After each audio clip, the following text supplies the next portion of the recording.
Qual é esse leitor que nós estamos falando? Qual é o foco e a prioridade que a política pública num país com essa hemorragia de leitores está necessitando? E, ao mesmo tempo, qual é a devida importância que a política pública estaria tendo dos nossos governantes, que vão muito além do MINC e do MEC. Aí é uma política inteira de governos, seja ele o governo federal, sejam os governos estaduais, sejam os governos municipais, sejam os parlamentos, seja o poder judiciário, inclusive. Aqueles que nos governam, aqueles que representam a sociedade.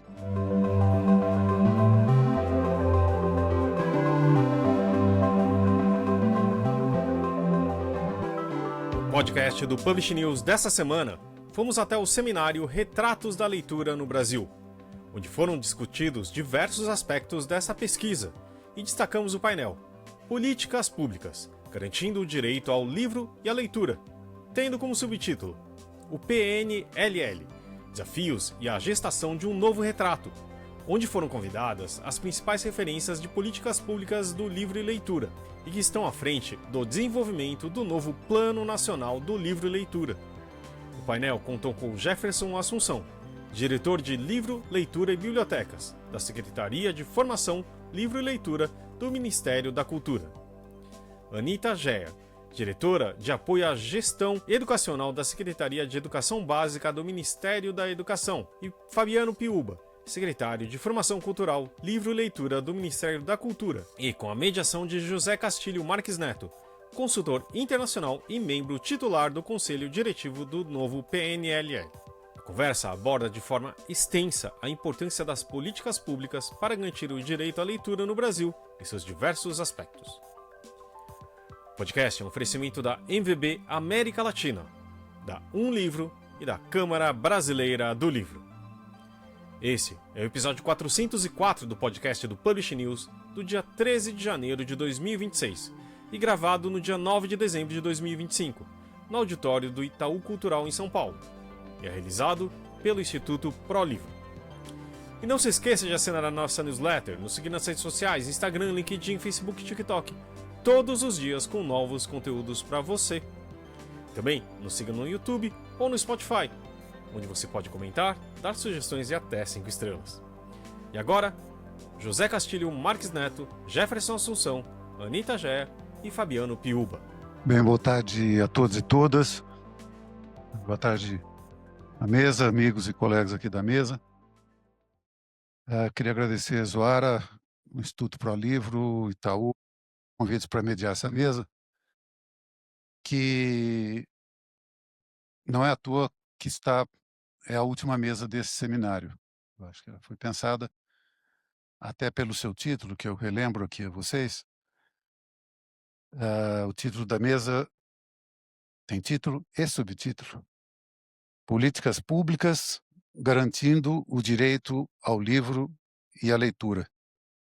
E o subtítulo, recordando aí aos meus colegas de mesa, o PNLL, Desafios e Gestação de um Novo Retrato. Isso dá, digamos assim, a dimensão e a responsabilidade daquilo que no meu artigo analisando a última Retratos chamou de hemorragia. Hemorragia de leitores nos últimos 8 anos em que 2 pesquisas foram feitas, em 2019 e em 2024, e uma hemorragia que veio justamente após um período político no Brasil de maior devastação de políticas públicas de inclusão desde a ditadura militar de 64. Seguramente, nenhuma discussão sobre política pública honesta, séria, nesse nosso período, pode ser feita sem tomar em conta esse cenário histórico presente que todos nós vivemos. O território da devastação é um território de reconstrução mas é um território também em que forças políticas contrárias à reconstrução estão absolutamente atuantes. E como bem lembrou a Márcia na sua última fala, a questão da formação de eleitores é, antes de tudo, um problema da democracia. Porque sabemos todos, e não só a história do Brasil ensina isso, que a primeira medida de um Estado autocrático, de um Estado fascista, de um Estado autoritário, onde a violência se sobrepõe ao diálogo, é exatamente a eliminação da palavra. Então, dentro desse contexto, é que nós vamos fazer essa discussão. É um contexto muito difícil, não é? É um contexto em que a Anitta, representando aqui o MEC, Fabiano Jefferson, o Ministério da Cultura, vão ter que nos colocar e expor, digamos assim, a situação presente em que tudo isso se encontra do ponto de vista das políticas públicas. Com a responsabilidade que eles têm, que esse governo, de uma reconstrução de um período histórico que eu espero não se repita no nosso país, e com as dimensões da ideia de política pública. Eu acho muito importante a gente também ter isso como, digamos assim, como o cenário, quando falamos de políticas públicas. Nós estamos num país em que a ideia de política pública é a ideia para atingir 210 milhões de pessoas. Não se trata, em última instância, de falar em política pública sem falar na dimensão e da escala que isso representa. A escala que isso representa é o nosso maior desafio, porque é uma escala não apenas quantitativa, ela tem um grau de qualidade diversa. A diversidade, ela é muito mais profunda do que aquela diversidade que aparece nas manchetes das nossas redes sociais. Eu costumo dizer que nós temos uma multiplicidade de diversidade, porque ela, digamos assim, ela dá uma complexidade à política pública que um país com a nossa história de exclusão, de absoluta desigualdade estrutural, até do ponto de vista econômico, do seu desenvolvimento econômico, está ainda em permanência. E tudo isso ainda está em permanência. Então, dentro dessas considerações gerais, onde a política pública sempre vai considerar o macro, sempre vai considerar a grande escala, mas ela não pode perder as qualidades daquilo que se realiza no micro, naquela boa experiência localizada, é que eu acredito que essa hemorragia, que eu chamei, deva ser considerada. Algumas coisas também eu queria acrescentar, até para situar esse universo da discussão, porque senão nós tendemos a, digamos assim, a fatiar a discussão da política pública e, nesse fatiamento, ela fica prejudicada enquanto uma análise mais aprofundada. E eu acho que nós estamos na hora de fazer isso. Por exemplo, se a gente trabalhar a ideia dessa leitura, da formação de leitores como política pública, há algumas questões que nós precisamos responder.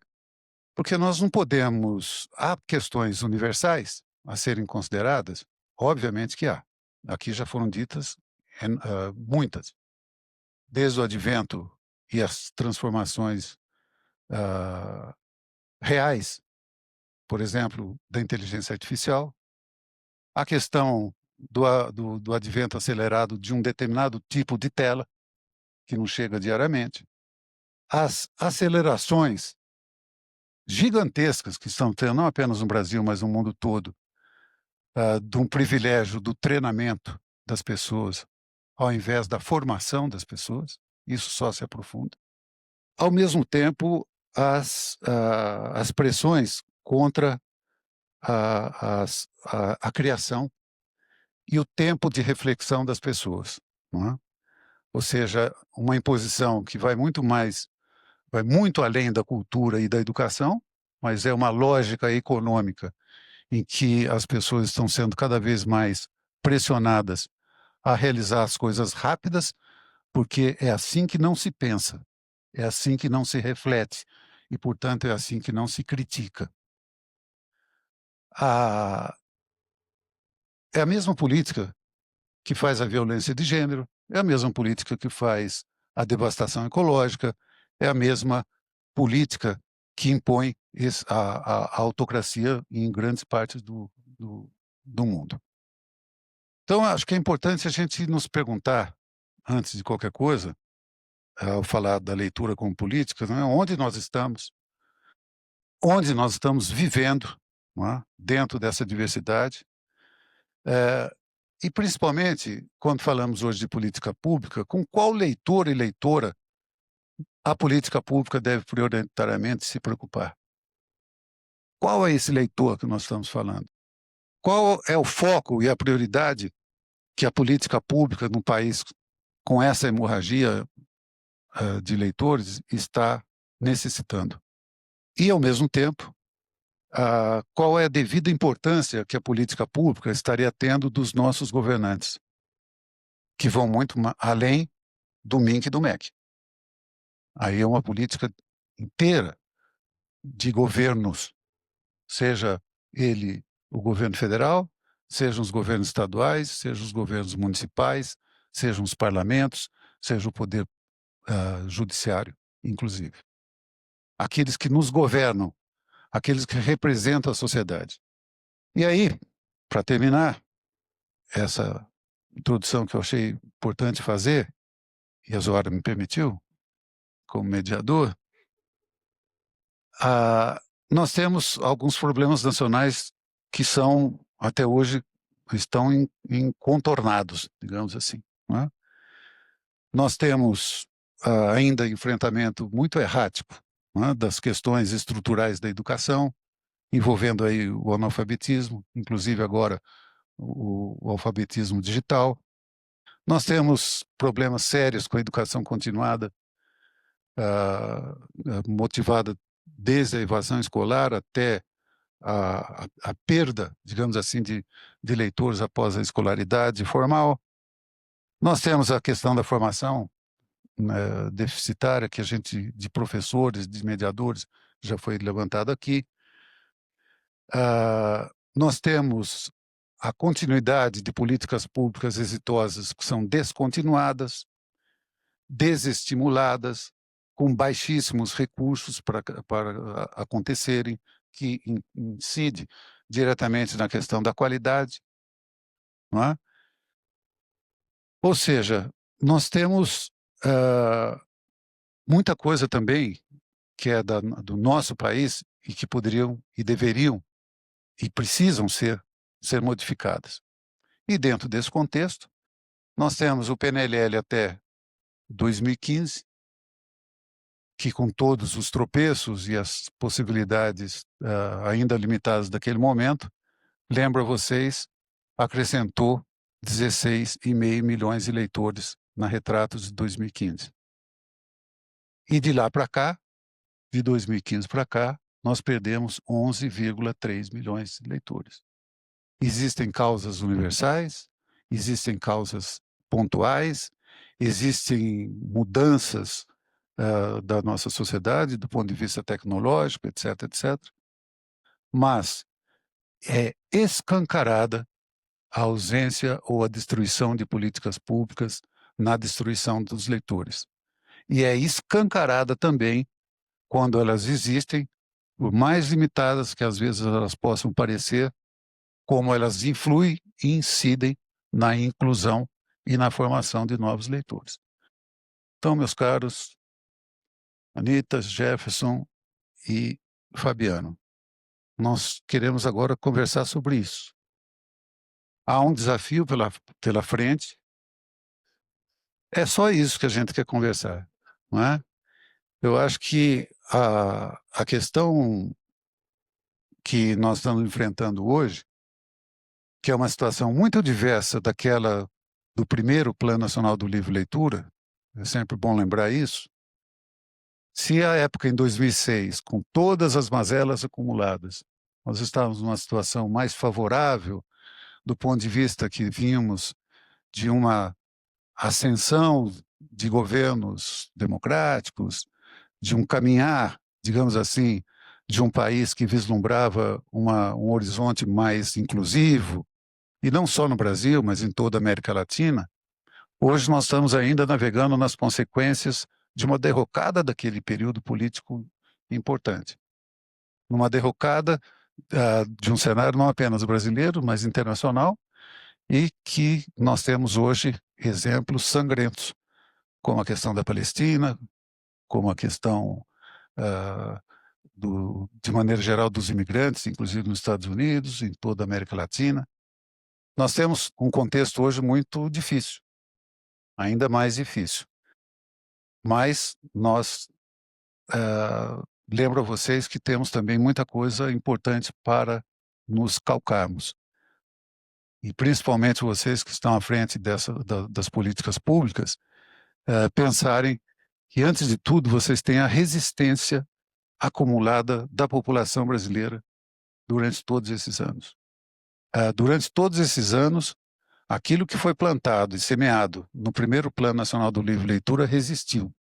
Resistiu enquanto ideal, resistiu enquanto programas muito exitosos que continuam sendo feitos pela sociedade civil em todas as suas instâncias, pelos professores, pelos bibliotecários, pelas bibliotecas comunitárias.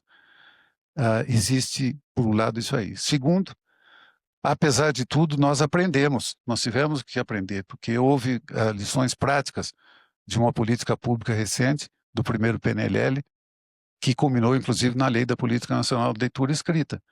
Então, o Brasil parte hoje, pelo menos do ponto de vista da legalidade da política pública, de 3 pontos de apoio, que é a política, a lei da Política Nacional de Leitura Escrita, um Plano Nacional do Livro e Leitura, finalmente agora que começa em execução,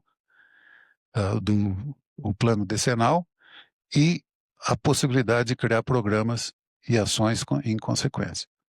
Então a gente quer saber de vocês o que será de tudo isso. Em última instância, é uma pergunta que convida vocês a dissertar sobre o que o MINC e o MEC estão pensando para tornar na prática aquilo que a gente conquistou na teoria e na legalidade. É isso. Posso começar, então? Pode ser, Castilho? Bom, primeiro, obrigado pelo convite. Que bom que a gente está aqui. E conversando mais uma vez, né, sobre esse tema, que é algo que a gente tem que fazer sempre, né? Quanto mais a gente discutir, mais a gente se informar também, né, uns aos outros, do que está acontecendo. Eu acho que é fundamental, né, que a gente tenha essa massa, né, crítica em relação, né, a isso, esse declínio, né, ou as transformações, e o que está sendo feito, né, e o que a gente tem ainda para fazer em termos de política de livro, leitura e literatura, né. No Plano Nacional do Livro e Leitura, o novo Plano Nacional do Livro e Leitura, que a duras penas, né, a gente...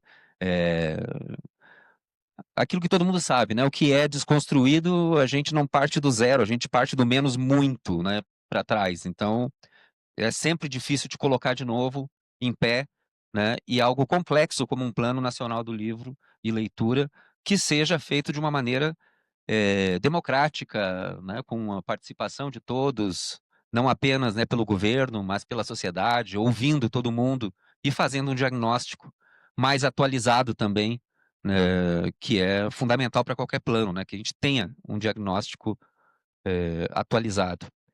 E eu sempre lembro de uma coisa que eu acho que é muito importante a gente pensar, né? O Brasil é um país que saiu da pré-modernidade para a pós-modernidade sem modernidade. Ou seja, a gente não fez o caminho, né, que é o caminho necessário para a gente ter uma valorização do livro, que é o grande instrumento da modernidade. Então o Brasil sai da pré-modernidade, dá um salto, né, já vai direto para o uso das redes sociais, das novas tecnologias, etc., né? Segunda coisa, o Brasil é um país, né, em que era proibido fazer livro, eu sempre falo isso. Né, era proibido fazer livro até 1806, 1807, entendeu? E um país com quase 400 anos, né, de um processo de escravização. Isso tudo mostra, enfim, o tamanho do problema, né?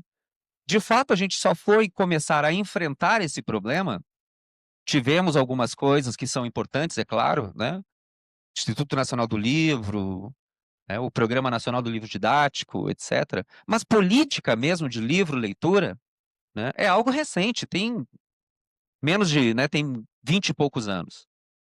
Então, é muito pouco para tanto problema, né? O Brasil é um país que tem um longo passado pela frente, né? Como dizia o Milor Fernandes. Portanto, a gente precisa, né, também, no meu entendimento, ser, né, entender de uma maneira complexa um problema complexo, que tem raízes históricas, econômicas, políticas, né, sociológicas. São muitas questões que a gente tem que enfrentar ao mesmo tempo. E eu acho que o grande passo que nós demos foi exatamente o plano, porque o plano a gente saiu de uma ideia das ações, né, descontinuadas, para o projeto, que é um conjunto de ações, programas, que é um conjunto de projetos, política, que é um conjunto de programas, e um plano, que é algo maior, que coloca as políticas do Ministério da Cultura, as políticas do Ministério da Educação, né, que articula de uma maneira mais eficaz o conjunto de políticas, programas, projetos e as ações que acontecem lá na ponta. Né? Então, por isso a importância do plano e o fato dele ter, né, sido descontinuado ou não, né, não ter o interesse de se colocar o plano na rua a partir de um determinado momento, trava essa, né, a capacidade desse instrumento de fazer as coisas acontecerem desde o ponto de vista das políticas públicas. Né? Felizmente, como, né, o Castilho sempre lembra, a sociedade brasileira, né, a sociedade, principalmente as bibliotecas comunitárias, principalmente as ações cidadãs, né, as ações de base comunitária, elas seguiram e seguem, né, e essa é a força da diversidade cultural brasileira. E um plano no Brasil, um plano nacional do livro-leitura, ele tem que, ao mesmo tempo que combate as desigualdades, ele tem que promover a diversidade, no sentido de promover né, o diálogo com as coisas que são reais dessa múltipla diversidade cultural brasileira. E nós, no Ministério da Cultura, a primeira coisa que nós fizemos, né, que eu acho que foi muito importante, foi procurar o MEC já desde o início. Por que procurar o MEC desde o início? Porque a gente já sabia, a gente já sabe desde o outro plano que nós teríamos que fazer, né, refazer essa articulação, Ministério da Cultura e Ministério da Educação. Né, eu acho que nos primeiros dias, né, Fabiano, a gente já estava lá, Anitta, né, já articulando, desde o Ceará já estava, exatamente. Mas o que acontece é que essa articulação foi uma articulação muito importante para uma coisa muito concreta, que para nós é uma espinha dorsal disso tudo, que é a reconstituição, a reconstrução e a rearticulação do Sistema Nacional de Bibliotecas Públicas. E aí nós colocamos uma questão muito importante, que é como articular as bibliotecas públicas com as bibliotecas comunitárias.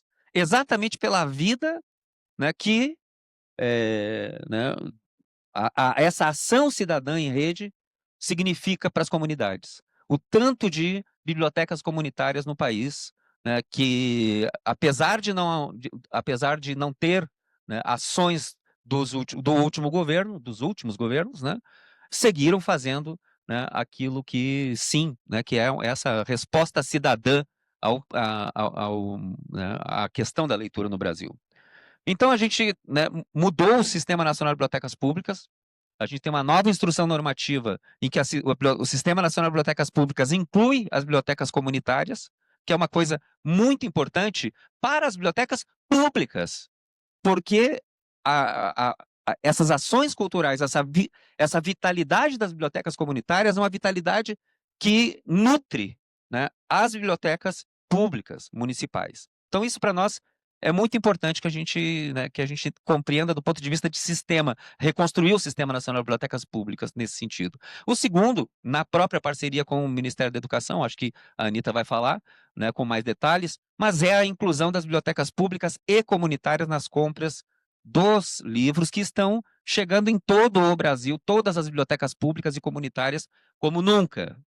Nunca aconteceu da maneira como está acontecendo agora.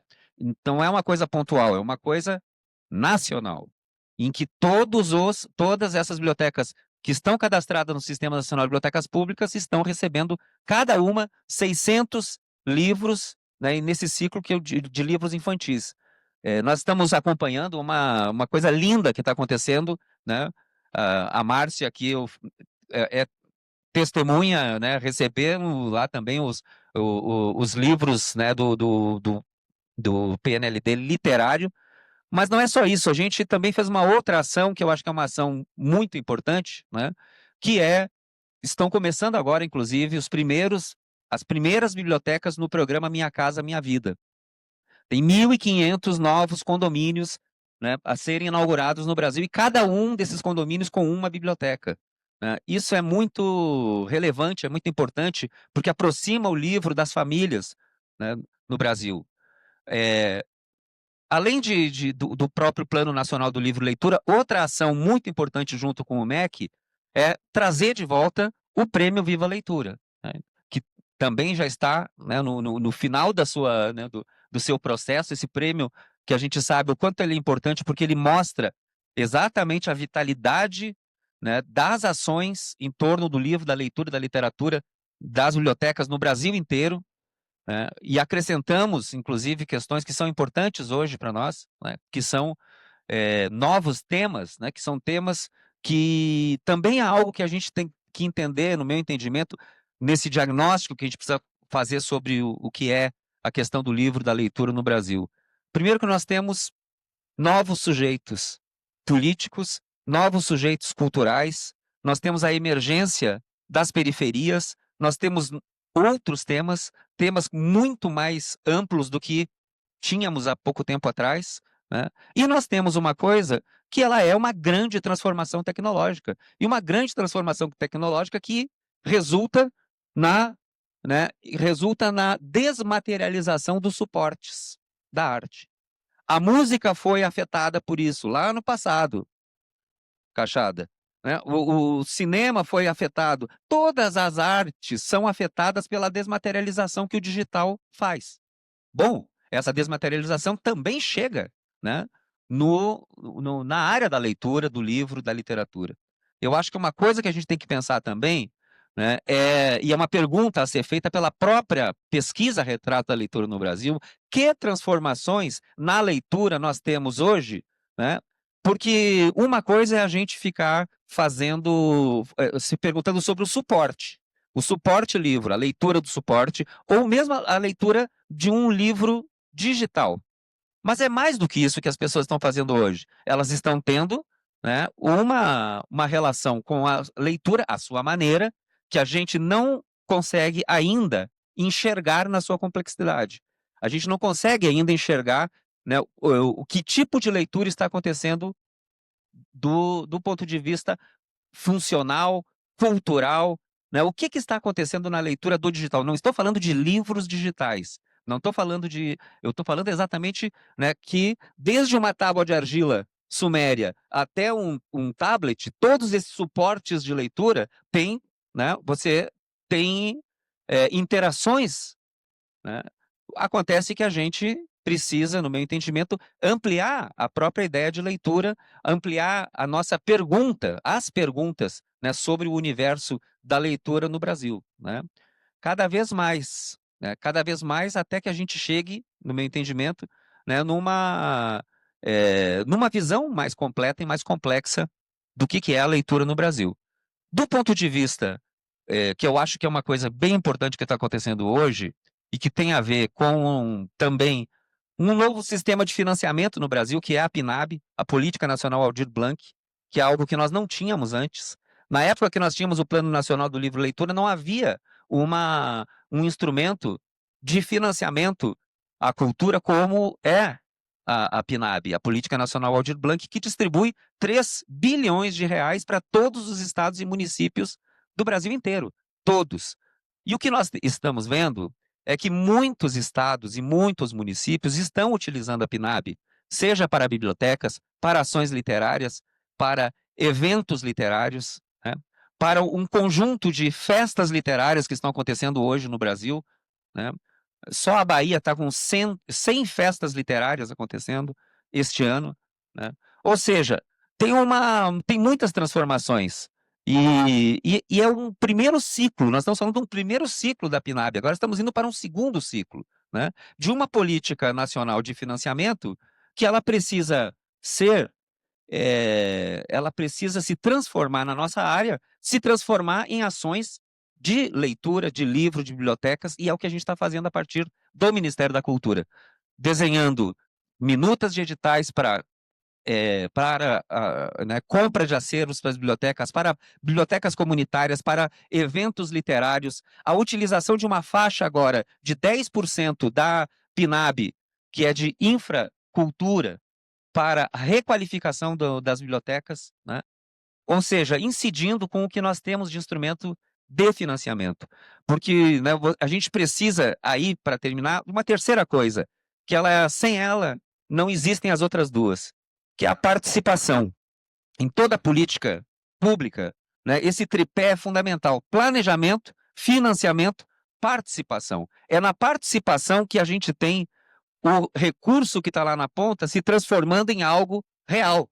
Se não houver a participação da população lá, né, seja no conselho estadual, seja nos conselhos municipais, ou seja, a ativação da comunidade em relação a esses recursos, né, nós não temos esses recursos transformados em algo real e palpável. No entanto,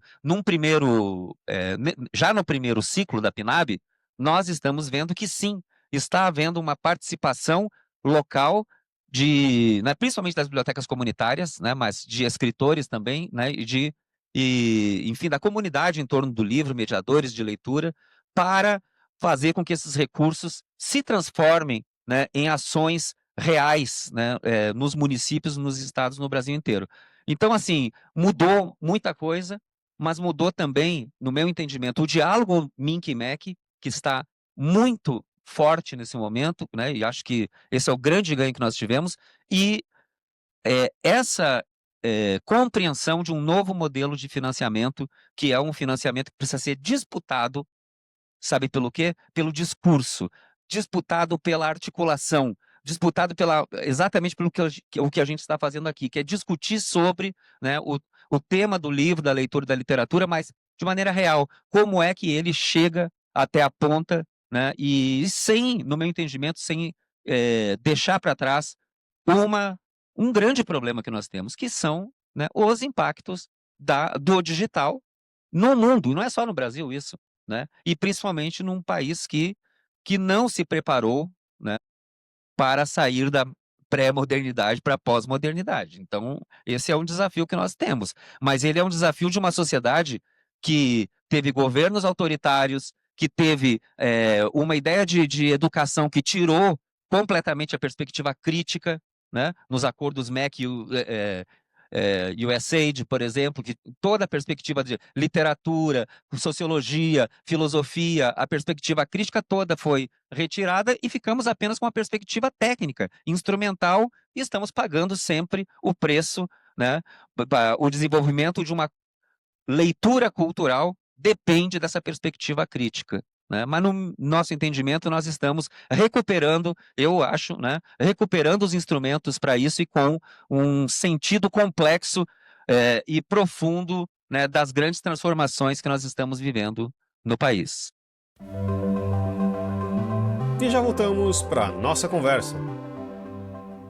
Esse podcast é um oferecimento da MVB América Latina, onde a inovação e a tecnologia impulsionam o mercado do livro. Com a PubNet você ganha eficiência, agilidade e segurança em cada pedido. E quando o assunto é metadados, metadados é com a MetaBooks. Porque, no fim das contas, o propósito da MVB é um só: levar os livros até os leitores. Bem, primeiro, boa tarde a todos e a todas. Obrigada pelo convite. Agradecer também ao professor Castilho, que sempre traz falas muito inspiradoras e que nos motiva muito, assim. Acho que a responsabilidade é muito grande nesse lugar, né, que ocupamos e o tempo histórico.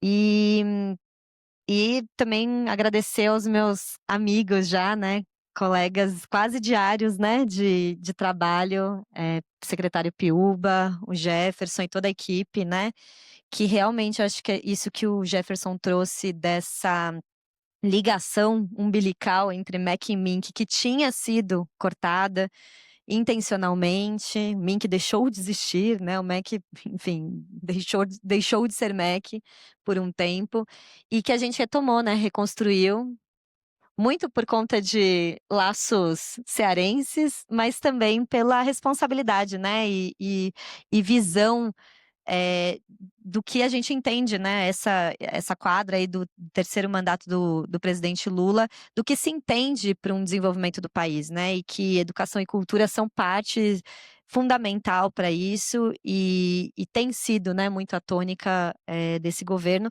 apesar das muitas dificuldades e batalhas diárias, né. A professora Márcia comentou que a gente, né, que bom que retomamos a democracia, mas todos os dias a gente briga por ela, porque não é fácil, é uma disputa narrativa, de política, de orçamento, de espaço, que em cada coisa a gente precisa reforçar muito e lembrar muito, né, do porquê que a gente está fazendo essas políticas para manter o foco, que é muito fácil perder o foco, é muito fácil a gente, enfim, desvirtuar um caminho daquilo que é importante. Então, eu quis trazer, acho que o Jefferson já falou bastante coisa que a gente faz junto, então eu vou tentar dar um zoom, principalmente na perspectiva do Ministério da Educação, algumas informações e umas reações também. Eu só pude estar aqui, infelizmente, na parte da tarde, de manhã não pude chegar para o evento, então eu peguei a mesa anterior. E muitas das coisas foram faladas, e outras também que a gente dialoga aqui. Eu estou vendo algumas pessoas que participam, né, dos nossos GTs, do GT do Sistema Nacional de Bibliotecas Escolares, que a gente criou recentemente, do comitê, né, do PNLL, enfim. Acho que tem muitos parceiros, amigos aqui nossos do tema, e que nos cobram, né, e eu acho que faz parte, né, e é isso que a gente espera, né, enquanto governo, é também a sociedade civil exigindo melhorias, e a gente, mesmo nós dentro do governo, nós exigimos as melhorias, né, e a gente vai fazendo aquilo que é possível e sempre querendo mais, né, a gente nunca está confortável ou satisfeito, porque a gente sabe que a responsabilidade é muito grande e que a gente tem um caminho grande, longo para melhorar. Então, queria trazer, acho que principalmente 2 pontos minha fala. Um, que foi falado muito sobre o Programa Nacional do Livro Didático, né, o PNLD. Ele nesse tripé, né, não sei se foi um tripé ou uma base de 4 pernas aí que o Jefferson falou, mas que fala de programa, sala de projeto, né, fala de plano. O Programa Nacional do Livro Didático, ele é um programa muito longevo, né, ele, se você pega a origem dele, ele tem mais de 80 anos, se a gente pega o início. Óbvio que passou por muitas alterações e mudanças, mas ele, basicamente, é um programa que leva livros didáticos e agora literários também, para todas as escolas públicas do Brasil. E agora também bibliotecas públicas e comunitárias. Então, é muito capilar e é uma operação, eu brinco, falei isso já em alguns contextos, eu não gosto de falar operação de guerra, porque guerra é fácil fazer, o que é difícil fazer é paz. Então, é uma operação de paz todos os dias, todos os editais, que é entregar, é comprar esses livros, é entregar, fazer chegar e usar, né, formar os professores para que eles usem. Então, realmente, esse ciclo todo virtuoso para que o livro chegue na escola, um livro de qualidade, chegue na escola no tempo certo, na quantidade adequada, com a qualidade adequada, que os professores e alunos, de fato, utilizem ele, e isso gere aprendizado, isso gere formação e cultura, né, leitora, por exemplo. Tudo isso são muitas engrenagens que precisam trabalhar junto, numa lógica, num país federativo, onde nós, do governo federal, chegamos em uma parte. Mas, na perspectiva do MEC, as escolas públicas e da educação básica, elas são estaduais e municipais. Então, a gente também não consegue fazer a escala toda, né, o ciclo todo virtuoso que precisamos lá de cima, né, de Brasília, do governo central. Então, a gente precisa que trabalhem todos os governos, né, todos que governam as diferentes instâncias desse país, para que dê certo a política. Então, aí falando principalmente de leitura aqui de livro, né, literário, enfim, obras, e menos do livro didático, mas que também é muito importante, acho que em 2017 a gente teve um decreto presidencial que alterou a política nacional, o Plano Nacional, o Programa Nacional de Livros para Bibliotecas Escolares, né, o PNBL, e transformou tudo, juntou no PNLD. Então, hoje, pelo PNLD, a gente compra tanto livro literário quanto livro didático. E o PNLD ele tem algumas limitações, por ser um programa nacional, por ser um programa que custa 2 bilhões de reais por ano. Não é pouco investimento, é bastante investimento. E não é um recurso obrigatório. Alimentação escolar e transporte escolar são recursos obrigatórios. O Congresso, né, decidiu que isso são despesas obrigatórias do Ministério da Educação, entre outras. O livro didático e o livro literário não é considerado uma despesa obrigatória. É um recurso discricionário do Ministério da Educação. Isso significa que é o recurso que é mais contingenciado, é o recurso que é mais disputado, é o recurso que nos governos anteriores foi para as emendas parlamentares. Então, quando a gente reclama, né, que livros literários não estão chegando, né, nas escolas, em 2023 era para ter chego os livros dos anos iniciais para a literatura. Em 2024, os anos finais de literatura.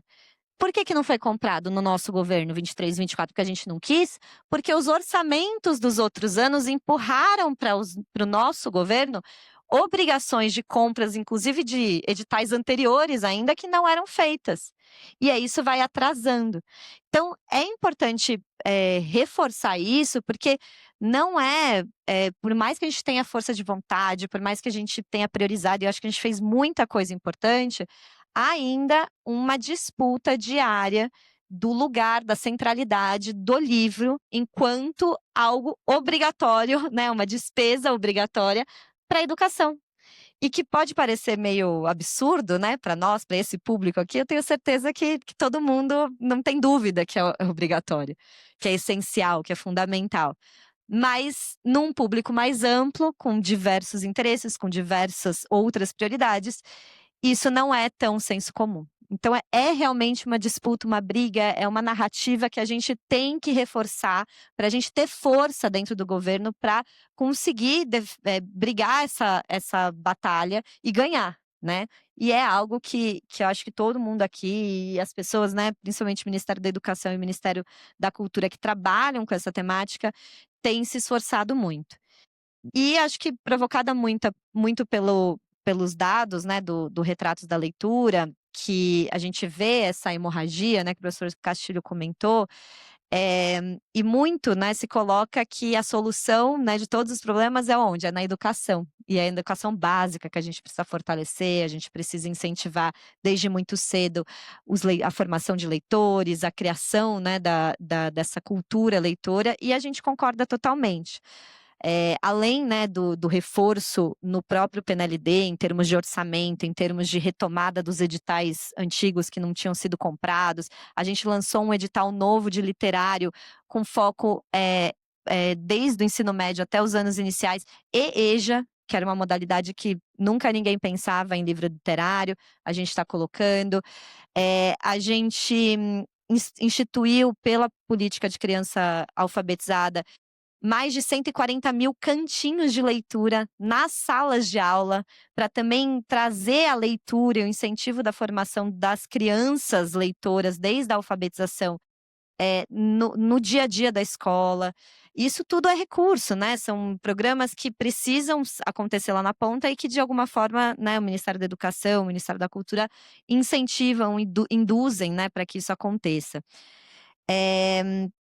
a gente vem retomando, né, algumas questões, o prêmio já foi falado, a gente vem discutindo a questão da biblioteca, de uma biblioteca digital, né, do Brasil, enfim, que é muito, alguém comentou da dificuldade burocrática que é, e do modelo de negócio mesmo, né, dos livros digitais, é muito complexo, mas a gente entende que é algo que o governo federal também tem que avançar, tem que, além dos livros físicos, né, garantir que haja também espaço para a leitura boa, né, digital. E, por fim, eu queria falar duas coisas que, infelizmente, até agora a gente não conseguiu fazer, porque passa muito rápido 3 anos de governo, né? A gente tem mais um aí e muita coisa para ser entregue, muita coisa para acontecer, mas que eu acho que são perspectivas positivas. Uma é que a gente, no âmbito do GT que a gente criou para o Sistema Nacional de Bibliotecas Escolares, né, que é uma lei que já institui, né, que todas as escolas do Brasil têm que ter bibliotecas e que é responsabilidade do governo federal organizar o Sistema Nacional dessas bibliotecas, mas que não era feito, então a gente começou a fazer um trabalho mesmo de instituição disso. E nesse plano, né, que vai sair do GT, a ideia é a gente, alinhado com o PNLL, ter metas mesmo do âmbito das escolas a gente pode fazer. Então, a gente vem pensando, por exemplo, de criar uma linha de financiamento no programa Dinheiro Direto na Escola, que é o PDDE, para incentivar a formação de bibliotecas, com formação. A gente precisa de recurso para isso, mas é uma ideia que a gente vem discutindo. A formação de professores, que foi muito falada, então, pelo MEC, a gente tem uma plataforma online de cursos, né, que é o AvaMec, a gente está pensando em abrir um edital justamente para as universidades fazerem cursos de formação online, que é onde a gente chega, e eu estou tentando orçamento mais ou menos como no LEI, para a gente conseguir também formar professores presencialmente para anos iniciais e finais, em mediação de leitura, em fomento à leitura, mas são coisas todas que a gente precisa, né, de fôlego orçamentário para isso. Quanto mais apoiadores tivermos, né, na temática, melhor para nós. Então, muito obrigada. Já ouviu falar em POD? Impressão sob demanda? Nossos parceiros da Livro são a referência dessa tecnologia no Brasil, que permite vender primeiro e imprimir depois, reduzindo custos com estoque, armazenamento e distribuição. Com o POD da Livro, você disponibiliza 100% do seu catálogo, sem perder nenhuma venda. Boa tarde. Primeiro eu quero agradecer aqui o convite da Zoara, né, e parabenizar o IPL, o Instituto Pro Livro, juntamente com as suas entidades CBLs, NEL e Abre Livros, por mais uma edição do Retratos da Leitura no Brasil. Não vou conseguir agora, nessa primeira rodada, mas no segundo momento talvez fosse interessante um debate sobre alguns pontos, tanto o artigo que o Jefferson escreveu como eu escrevemos, porque a gente traz ali alguns questionamentos sobre a pesquisa e apontamentos para alguns aprimoramentos da pesquisa, né? Onde, por exemplo, a gente não pode achar que leitor é só aquele que lê um livro nos últimos 3 meses, né? Leitor é uma coisa muito mais ampla, é sobre isso que eu gostaria de falar também no segundo bloco, por exemplo. Bom, eu vou nas questões do Castilho, trazendo aqui uma questão que ele trouxe muito forte, que é o de estancar a sangria, né? Essa hemorragia, aliás, você falou, trouxe a hemorragia. Eu estava ouvindo aqui o Castilho, né? E cumprimentar aqui os colegas da mesa. Eu estou olhando ali o tempinho. Eu estava ouvindo aqui o Castilho e tentando fazer uma analogia, Castilho, entre o retrato da leitura no Brasil e a atual composição do Congresso Nacional, né? A gente tem hoje, né, nesses últimos 4 anos, né, portanto, anteriores a esse governo, né, um Congresso que se consolidou ainda mais nesse momento, né? Nós temos um processo de democratização no Brasil e concordo plenamente, né? Tanto a Emília Ferreiro como a Silvia Castilhão traz essa percepção, essa analogia de que o exercício pleno da democracia passa pelo direito à leitura, né? E que, portanto, o direito à leitura é também o exercício do direito à educação e à cultura também. Então, hoje a gente tem um Congresso Nacional né, que tem pautado algumas agendas, né, que vai contra o fortalecimento do Estado Democrático de Direito, que vai contra as políticas, né, que estão ali estabelecidas num plano nacional da educação ou num plano estadual de cultura, porque prioriza uma agenda de costumes, né, o debate em torno ali de alguns componentes que mobiliza, né, por meio inclusive dessas leituras que o Jefferson citou aí desse campo mais digital, né, das redes e tudo mais. Então, quando você trouxe a ideia essa percepção de uma hemorragia em torno das políticas públicas, do livro e leitura, me vieram duas imagens, né? A primeira, né, é que a- é estancar a sangria, né? Se estamos com hemorragia, é estancar a sangria, é estabilizar o paciente e retomá-lo à vida, né? No sertão nordestino, de onde eu venho, uma estiagem de 4 anos, uma seca de 4 anos, não se recupera em 4 anos, né? Ela se recupera num tempo muito mais vasto, muito mais largo. Porque quando são 4 anos sem chuva no Nordeste, né, os principais açudes, barragens secaram, e não pense que vai vir o próximo ano uma chuva tão forte o suficiente para encher todos os grandes reservatórios do Nordeste. Às vezes são 10 anos para se, de novo, sangrar, no bom sentido, a sangria da alma, do açude, da barragem, né, para o sertanejo. Então, esse tempo de recuperação não basta um inverno só. Ele, ele requer outros tempos. Eu estou dizendo isso não para justificar absolutamente nada, né? As críticas feitas aos ministérios da cultura, da educação e vários outros são críticas muito consistentes, relevantes e que fazem a gente se movimentar, porque o Estado ele é acomodado. Se a sociedade, né, não faz ali a pressão, não faz ali as demandas, as críticas, a gente certamente vai achar que está tudo bem quando não está, né? Portanto, eu vou já aqui para algumas questões, né, que passa por uma retomada, né, de fortalecimento institucional de um órgão como o Ministério da Educação, né? Eu não vou entrar aqui no mérito do MEC, mas o que aconteceu no MEC nos anos do governo anterior, e eu não estou fazendo uma leitura política, ideológica, partidária, não. O que aconteceu no MEC, né, foi um crime para os processos de alfabetização desse país, um crime para as melhoras dos índices da educação básica do país, um crime para que pudesse estar qualificando a nossa posição num PISA, por exemplo, que tem ali componentes não só mais de matemática, ciências e leitura, mas também um que traz um componente novo no PISA, que é o do pensamento crítico e da criatividade, né? E é onde a política cultural entra na interseção com o Ministério da Educação. Você vai lembrar que eu tinha uma frase de efeito na época que você era o secretário executivo do PNLL, em todos os nossos encontros, que eu dizia: temos uma dívida social e histórica com a leitura, né? Ponto. Mas temos um plano, o Plano Nacional de Livro e Leitura. Não sei se você lembra, né? Eu gostava de dizer isso, que temos uma dívida social histórica. O Jefferson lembrou aqui que foram anos, foram quantos anos, Jefferson, de proibição de livros no Brasil? 300 anos, né? Que coincide, não à toa, também com o processo, né, de escravatura no Brasil. Que até mais grave do que a proibição de livro no país era a proibição de ler, de aprender a ler, sobretudo para as pessoas que estavam em situação, né, de escravatura. A população negra no Brasil era proibida de aprender a ler. E aqueles que sabiam ler eram proibidos de ensinar.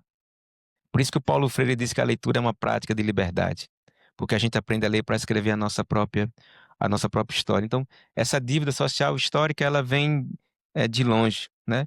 Mas como eu falei que a gente tem um plano, hoje, para além de um plano, nós temos a Política Nacional de Leitura e Escrita.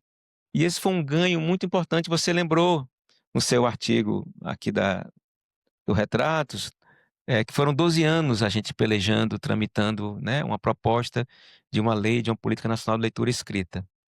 Essa lei foi aprovada em 2018. Nós começamos isso, pessoal, em 2006, né? Se criou uma frente parlamentar em defesa do livro e da leitura, né? Se criou uma agenda, né, dessa política no Congresso Nacional, né? Ela foi aprovada e em 2018 o presidente Temer sancionou essa lei, mas ela não foi regulamentada e o presidente Lula a regulamentou agora em 2024, no final de 2024, na Bienal do Livro aqui de São Paulo. E o que é que essa regulamentação trouxe para a gente? Trouxe uma atividade, um compromisso e uma tarefa muito importante para os Ministérios da Cultura e da Educação, no âmbito dos Planos Nacionais de Educação e de Cultura, a construção do novo Plano Nacional de Livro e Leitura. E o que é que esse plano tem de diferente, né? Nós participamos de vários seminários estaduais, a cada feira, festa literária que a gente ia no Brasil, nós estávamos lá, o MINC e o MEC, fazendo esse debate, as escutas, fizemos audiências públicas, fizemos uma consulta pública, estamos com o plano pronto, ali já estabelecido, aprovado pelo Conselho Diretivo do PNLL, o Castilho é membro desse conselho, a Sevane, né, é membro desse conselho, a presidenta do CBL, né, a Márcia também, né, a Conceição Evaristo, Daniel Munduruku, enfim, o pessoal também da Alisandra da Libra, então tem um grupo aí de as pessoas, são 4 bibliotecários compondo também esse conselho, né, foi aprovado, agora está num processo na Casa Civil, né, aguardando ali uma agenda para que o presidente Lula faça essa sanção por meio de um decreto também interministerial, assinado pelo ministro Camilo, a ministra Margarete, do novo Plano Nacional de Leitura, onde vai trazer para a gente, né, diferente do plano anterior, ali quais são os objetivos, metas e ações para os próximos 10 anos. Quais são as metas estabelecidas para a democratização do acesso ao livro, por exemplo? Nós tínhamos ali naquele primeiro plano, que era uma meta específica do Plano Nacional de Cultura, zerar o déficit de municípios sem bibliotecas, por exemplo. Nós tínhamos em torno de mais de 1.500 municípios sem bibliotecas ali naquela ocasião, se eu não me engano, era esse o número, Jefferson? 1.170. Nós conseguimos zerar o déficit de municípios sem bibliotecas em 2010 e depois em 2014. E, né, num processo de pandemia e também de uma ausência de uma política pública, com a ausência do Ministério da Cultura, ali com a ausência de um Sistema Nacional de Bibliotecas Públicas, já foram mais de 1.500 bibliotecas fechadas. Essas bibliotecas elas não têm que ser implantadas de novo nesses municípios. Elas precisam ser reabertas. Então, nós estamos criando pactos com as secretarias estaduais de cultura para a reabertura dessas bibliotecas, né? Isso a gente levou como uma proposta para o Fórum Nacional de Secretários e Dirigentes Estaduais de Cultura e estamos, estado por estado, identificando onde tem e não tem bibliotecas para que a gente possa reabri-las numa ação, né, do governo federal, com os governos estaduais e com os governos municipais. No entanto, não é o suficiente só reabrir essas bibliotecas. Hoje a gente garantiu, via o PNLD literário, a inserção do Sistema Nacional de Bibliotecas Públicas, e não foi tão fácil essa proposição que iniciou lá com a gente no MINC. Tivemos que construir, né, Anitta, uma conjugação, né, e notas técnicas e jurídicas para que o Sistema Nacional de Bibliotecas Públicas, que a gente ampliou também, incluindo as bibliotecas comunitárias, pudessem ser também contempladas e beneficiadas com essa política do PNLD literário, que a gente está chamando agora de mais bibliotecas, receberem anualmente, dentro de uma sistemática, né, anual, com seus ciclos, esses livros. E a gente tem recebido os vídeos mais bonitos, né, mais comoventes de bibliotecas comunitárias e bibliotecas públicas com esses livros, as crianças abrindo essas caixas, porque o importante é quando abrem as caixas. O mais importante ainda, lembrando o Jorge Luiz Borges, quando a gente abre o livro, né? Então, assim, essa ação do PNLD, né, é uma ação que ela tem um impacto também, né, não é tão imediato, mas ele movimenta o mercado editorial, são 50 milhões mais ou menos de suplementação orçamentária anual ao PNLD para incluirmos esse Sistema Nacional de Bibliotecas Públicas, né? Então, no entanto, né? Nós estamos contra a ação, achava até que o Jefferson ia falar, né? Que é uma das meninas dos olhos da LLB, que é um programa que a gente vai estar fazendo agora, com investimento de 5 milhões, com a Universidade Federal de Alagoas, a UFAL, que a gente está chamando de ProLer bibliotecas, né? Que é uma ação de mediação de leitura nas bibliotecas públicas e nas bibliotecas comunitárias, para a formação de mediadores, mas também para a gente ter ali recursos para ativar as ações educativas, culturais, sociais dessas bibliotecas públicas e comunitárias. Talvez na segunda rodada, se vier alguma pergunta, a gente pode explicitar um pouquinho melhor isso. Mas para não adiantar muito, porque acho que o Jefferson trouxe e temos ali 7 minutinhos, eu acho que a grande diferença que a gente tem não é consolidado isso, mas que a gente está num movimento e numa boa peleja, é o lugar do MEC no Plano Nacional de Livro e Leitura. E aqui eu falo com muita tranquilidade, porque nas versões anteriores do PNLL, era mais como se fosse um plano do MINC e que a gente ficava ali buscando, sabe, cercando o MEC. O Castilho tem uma imagem que ele fala dos caminhos ali entre a esplanada, né? Porque o MEC fica de um lado, o MINC fica do outro, e naquele período a gente ficava ali, né, fazendo um caminhozinho ali, uma vereda entre esses dois ministérios. Desta vez, eu acho que o Ministério da Educação conseguiu estabelecer um compromisso com um plano muito mais estruturado e que isso se traduz nas políticas do MEC, se traduz nos programas do MEC e se traduz também, portanto, em seu orçamento. O PNLD é apenas um dele. Tem várias outras ações, né, que a gente precisa destacar, né? Então, essa ação MINC e MEC, ela inclusive está inserida num acordo de cooperação maior que articula as políticas de cultura e educação. Foi realizado um decreto, publicaram um decreto pelo presidente Lula e pela ministra Margarete e o ministro Camilo, onde estabeleceu ali alguma agenda estratégica, algumas agendas estratégicas. Uma delas passa pelas escolas de educação básica, com ênfase nas escolas em tempo integral. Nós estamos com uma ação, das 27 unidades da federação, 24 aderiram à ação Arte e Cultura nas escolas em tempo integral. Essa ação ela compõe 5 eixos.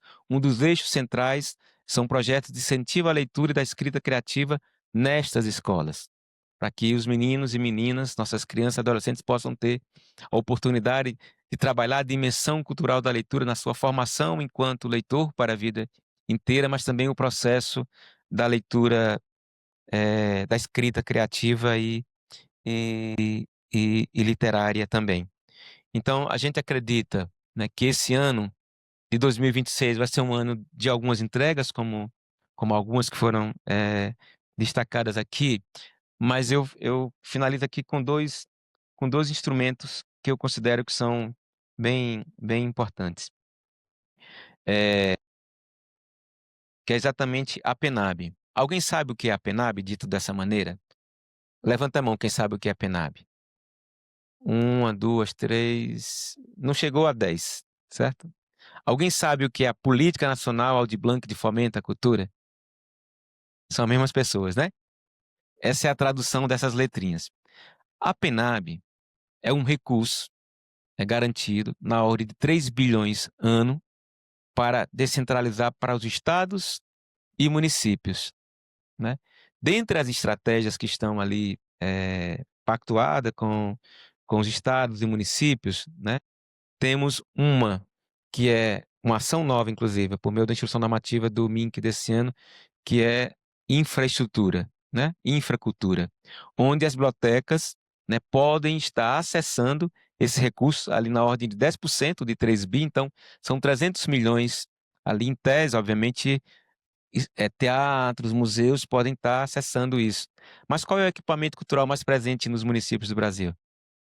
São as bibliotecas. São poucos municípios que têm teatros ou que têm museus, por exemplo. Então, nesse ciclo 2 da PENAB, a gente está apostando muito, né, Jefferson?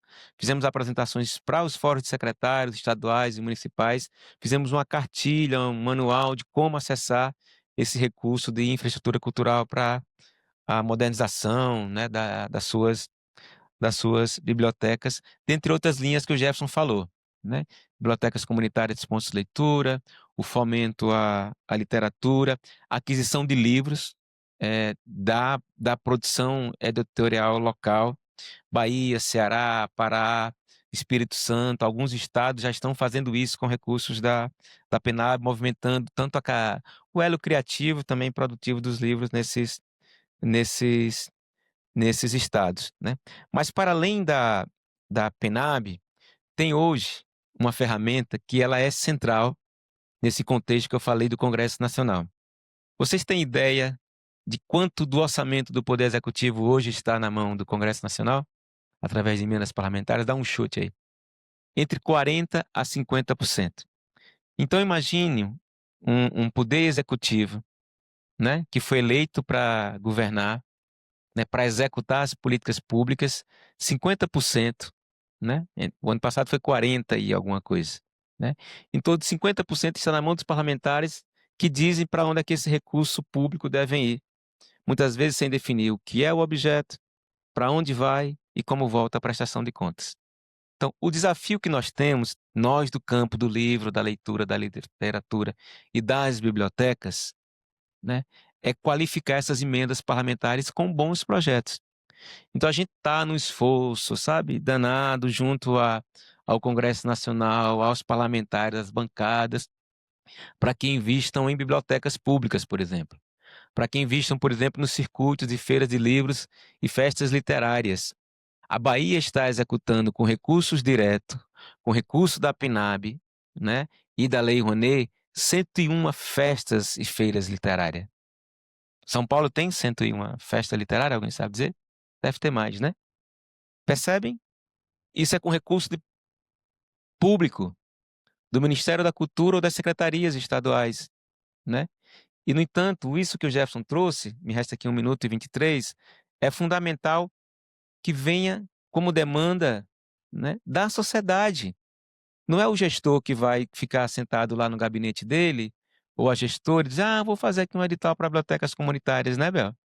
Vou fazer aqui uma ação contínua para as bibliotecas comunitárias, ou eu vou pegar um recurso para aquisição de livros da produção editorial local de São Paulo, ou da Bahia, ou do Ceará, ou do Acre, ou vamos fazer aqui editais de fomento à literatura.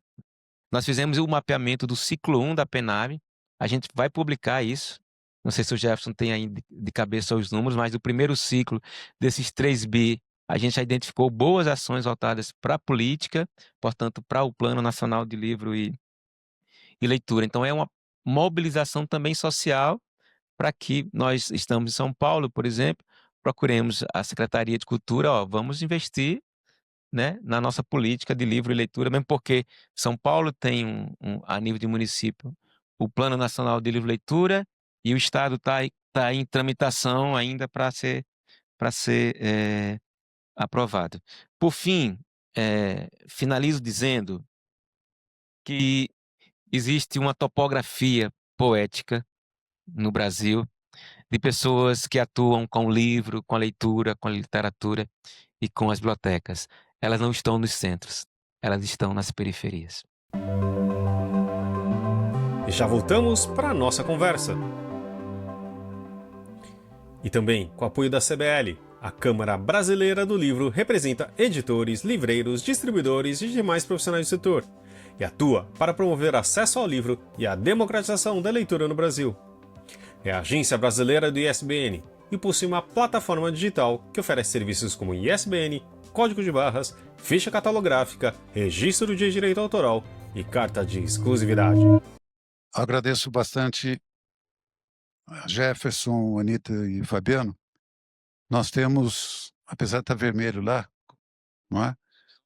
Mas não, você também não vai perder. Dá tempo de você não perder o avião e a gente fazer 20 minutos ainda de conversa aqui, porque chegaram já 3 perguntas, não é? E vamos entrar então nesse período agora, que quando eu era adolescente tinha um programa de televisão chamado Pinga Fogo. Então, ou seja, tem uma pergunta muito dirigida, muito objetiva, e a gente gostaria também dessas respostas objetivas, né? Quer dizer, 2, 3 minutos para cada um. A primeira, estou fazendo aqui pela ordem de chegada, veio da Rosana Martinelli, é dirigida para a Anitta. Né? Diz a Rosana: sou do grupo Livro Livre, fiz reunião com o MEC sobre a alteração desastrosa da materialidade dos livros do PNLD. Vide os livros entregues no PNLD 2022. A equipe do MEC concordou e prometeu mudar. Aí a pergunta objetiva: vai mudar mesmo? Segunda, eu acho que isso aí você até já tratou, para a Anitta. Essa segunda questão dela, eu acredito que você já tratou, mas volto a dizer. E sobre o atraso do PNLD literário, o PNLD 2022 só foi distribuído em 25. Vai regularizar isso? E a terceira, o PNLD didático, não chegarão mesmo todas as matérias de 2026? Qual que é o nome? Desculpa, perdi da É a pessoa. Rosana. Rosana. Eu vi que você estava até balançando o livro, né? Rosana, primeiro, obrigada pela pergunta. Eu acho que vale contextualizar, né? Eu tentei falar um pouquinho na minha fala, até tentando te responder um pouco, mas vou tentar ser mais objetiva aqui. Quando o MEC comprava, em parceria com o MINC, via o FNDE, os livros literários no âmbito do Programa Nacional de Biblioteca na Escola, era um outro programa, né? Ele foi criado em 97 e foi descontinuado em 2017. Então, ele foi um programa de 20 anos. Era um outro modelo de programa. Ele não era um programa na escala nacional, apesar de ser um programa nacional. Menos escolas recebiam os livros literários, era basicamente as escolas que tinham biblioteca, que até o professor, agora não estou vendo aqui que está a luz muito forte, comentou, são poucas, são cerca de 30% que possuem hoje, então aquela época até provavelmente menos, e numa quantidade menor, né? Quando em 2017, que lembrem-se, foi uma alteração num decreto naquele governo, né, de 2017, se decidiu juntar os dois programas, tudo sob o escopo do PNLD. E aí o PNLD, ele é uma compra nacional realizada com foco em todas as escolas do Brasil, então a escala é muito maior, e ele funciona em ciclos, né, que são os editais. E aí a gente já teve modelos onde um mesmo edital tinha objeto de livro didático e livro literário e outros recursos digitais, livros para formação de professores, enfim. E um modelo que é o atual que a gente está seguindo agora, que são editais específicos por objeto. Então, eu tenho um edital só de didático e eu tenho outro edital que é só de literário. Porque são naturezas diferentes, né? Para avaliação pedagógica, para compra, para distribuição é bem diferente. Então, a qualidade do livro, principalmente de literatura infantil, porque na literatura infantil, e a gente concorda muito com isso, né, pedagogicamente, assim, nenhum professor, nenhum mediador de leitura discorda disso, a materialidade, a qualidade do livro, a página mais grossa, as diversas texturas, os formatos, né, que incentivam a criatividade, a exploração da criança, tudo isso muito alinhado com o que a própria BNCC coloca, né, dos campos de experiência, do brincar e etc., é muito melhor se a gente tem os livros diversos, né, em termos de materialidade. O problema é que no PNLD, a gente faz uma compra padronizada. Então, por um lado, a gente ganhou em escala e em volume de recurso e investimento ao colocar o literário dentro do PNLD, mas, por enquanto, a gente está tentando ver como melhorar essa dicotomia entre qualidade versus quantidade, que, infelizmente, existe, mas que a gente não deve se contentar com isso. A gente teve que padronizar os livros. Aí, principalmente para a literatura infantil, isso é uma tristeza, né? Uma perda muito grande. Então, a gente não, né? Esse edital de 2022, de novo, lembrem-se os anos. Mas, enfim, mas é que é isso. Eu sou do Ministério da Educação e respondo pelas políticas que o Ministério tem que dar conta, né? Independentemente de quem as desenhou. Então, no edital que deveria ter chego em 2022, e aí só chegou ano passado os livros, né, de educação infantil, porque, como eu falei, o orçamento começou a distribuição ano passado e alguns nesse ano. esses livros foram padronizados. Então, tinham 2 tipos de formato, de tamanho, páginas bem fininhas e o material igual, né, assim, com o tipo de papel. E isso é uma decisão econômica mesmo, tá? É uma questão de logística e recurso. Para o edital que a gente está fazendo de literatura da educação infantil, a gente está em processo agora de avaliação pedagógica, inclusive, saiu o resultado parcial, tá agora em época de recurso e tal, melhorou um pouco. A gente conseguiu aumentar a gramatura do miolo, mas a questão do formato ainda não. Porque tem uma questão da logística, distribuição dos correios. Como eu falei, é um processo não de guerra, mas de paz. São carretas e carretas de caminhões que vão para milhões de lugares. Então, assim, a gente está atento a isso. A gente, inclusive, mandou recentemente um ofício para o FNDE para a gente ver o que dá para melhorar nesse edital que ainda não foi comprado, que é esse que a gente está avaliando, que ainda dá tempo de alterar mesmo o edital já tendo saído. Então, a gente vai conseguir fazer algumas melhorias, mas não vai ser, uma das críticas deveria ser o mesmo livro que está disponível para a livraria, né, para qualquer pessoa comprar. Esse é muito mais caro, esse livro que custa R$60, R$50 um livro infantil, não cabe no orçamento hoje do Ministério da Educação, pensando em só de educação infantil, a gente está falando de cerca de 20 milhões de crianças. Então é um pouco esse nosso dilema, mas aos poucos a gente vai, e é muito importante esse diálogo para a gente ir melhorando, mas a gente está muito atento, tá? Do ponto de vista da educação pedagógica, a gente concorda 100%, o desafio é a gente fechar a conta, né, e ser responsável fiscalmente. E aí dos atrasos, né, como eu falei, o de literário, que era para ter sido entregue em 23, foi para escolha esse ano, então deve, enfim, ser distribuído mesmo no ano que vem.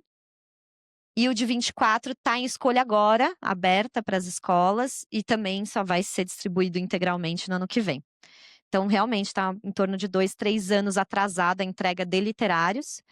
E a gente criou um novo edital agora, que é o do Equidade Literário, que a gente está começando a avaliação agora, compra no que vem, a gente quer pelo menos distribuir para as primeiras etapas, que aí já é ensino médio, até o final do ano que vem, mas se não, no começo de 2027. Então, tem um pouco de atraso acumulado. E a última pergunta, qual que foi? Do material didático, né? Não sei, deve ser do ensino médio, né? Não falou aí, mas é o do ensino médio. Sim. Não, a gente conseguiu o orçamento de todas o material didático da categoria 1, que são as disciplinas, né, completas, então as disciplinas obrigatórias, né, para o ensino médio, e materiais complementares, né, como a gente fez um livro específico para redação, né, para incentivar a escrita, educação digital, mas todos, matemática, português, sociologia, história, biologia, todos vão ser entregues, já começaram a distribuição, hoje é dia 9, 10? Dia 11 começa a distribuição e até fevereiro todos os livros nas escolas. Obrigado, Anita. Bom, agora tem um pedido público da Adriana Ferrari para o Fabiano e uma pergunta também para o Fabiano e Jefferson. Então, vamos ao pedido público, que é apenas uma anotação. Por favor, peça à ministra abrir o catálogo das entidades para podermos trabalhar em prol da inclusão de pessoas com deficiência em cumprimento ao Tratado de Marrakech, que o assunto está parado há 3 anos. Então, é um pedido, Fabiano, você com o secretário chegar junto à ministra. E a pergunta aí para o Fabiano e Jefferson é por que as entidades de classe, FEBAB, conselhos federal regional de biblioteconomia, não fazem mais parte do conselho do PNLL como era no passado? Fomos resistência em todo esse tempo e contribuímos para a construção do plano. Da Adriana Ferrara, vice-presidente da FEBAB. É o Bom, pinga-fogo. então, compromisso com a questão do Tratado Marrakech, a Secretaria, né, de Direitos Intelectuais do MINC está liderando um grupo de trabalho acerca desse tema. A gente está fazendo parte. Aí, Adriana, não sei onde é que você está ali. Nós tivemos uma reunião com a FEBAB e também com o Conselho, né? Para a criação de um grupo de trabalho e vocês serem inseridos não apenas nessa questão do Tratado de Marrakech, Jorge está ali também, que eu estou vendo, né? E a gente podemos conversar aqui logo em, em seguida, né? Sobre a composição do PNLL, nós temos não necessariamente a representatividade de instituições, né? São de pessoas. Por exemplo, a Sevane Matos não está como CBL, está ali como editora. E nós temos, acho que, 4 bibliotecárias do Jefferson, pode explicar um pouquinho melhor, mas estamos abertos diariamente para o diálogo com a FEBAB, certo? Para avançarmos. Oi? Tá, obrigado. Não, é isso, acho que o Fabiano falou, a gente quis colocar no plano também o Sistema Nacional de Bibliotecas Públicas, né? As pessoas que são bibliotecários e que fazem parte da ação lá, né? Então, é isso, não tem, assim, instituições nacionais, a gente optou, né, por uma forma de representação que estão todos ali, né? Cadeia criativa, produtiva, né? Mediadora, e etc. Né? E o que não impossibilita, como a gente já falou, que é o que faz parte, inclusive, da arquitetura do Plano Nacional do Livro e Leitura, que nós tenhamos, né, grupos de trabalho com todas as entidades que fazem parte, né, do ecossistema literário como um todo, em diversos temas, né? Agora, a nossa prioridade é colocar o Plano Nacional do Livro e Leitura na rua, né? E aí, com a, as reuniões, né, as reuniões do conselho e os temas, né, a serem discutidos com a discussão com entidades, né, também, enfim, como já falei, né, do nosso ecossistema. Agora, uma outra coisa que eu acho que ela é importante também do ponto de vista de participação, né, é o Conselho Nacional de Políticas Culturais, né? Eu acho que ela é muito importante também que se tenha um olhar, né, as entidades do setor do livro, da leitura e da literatura, para a gente qualificar, né, porque afinal esse conselho, que é o Conselho Nacional de Políticas Culturais, né, ele é muito importante para, né, para as políticas culturais como um todo, e ali a gente tem que ter, né, também voz, né, e os bibliotecários têm que ter, né, todo o setor de livro, leitura e literatura, né, e a gente recompor outro instrumento que tivemos no passado para ver quantos instrumentos precisam ser reconstruídos, né? Que era, né, o antigo, né, que era a Câmara Setorial do Livro e Leitura, depois virou Colegiado Setorial do Livro e Leitura, né, e que agora nós também estamos com esse vazio, não existe esse instrumento, os colegiados setoriais, as câmaras setoriais, que também é um lugar muito importante, porque esses colegiados setoriais, né, integram o Conselho Nacional de Políticas Culturais e com temas específicos, ou seja, são espaços, todos eles, de porosidade do Estado para, né, influenciar nas políticas de cultura. E que vai ser recriado agora, né, os 19 colegiados setoriais que tinham, dentre eles o Colegiado Setorial de Livro, Leitura, Literatura e Bibliotecas.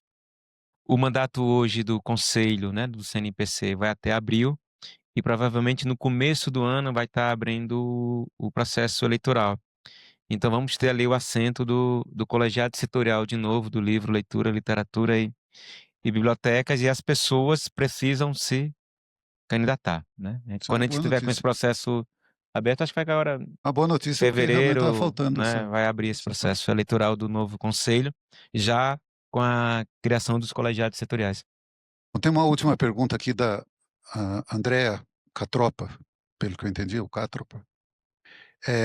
Como autora e pesquisadora de literatura digital, um campo caracterizado pela multimodalidade, tenho dificuldades de encontrar editais culturais e de fomento à pesquisa acadêmica voltadas a áreas transdisciplinares como essa.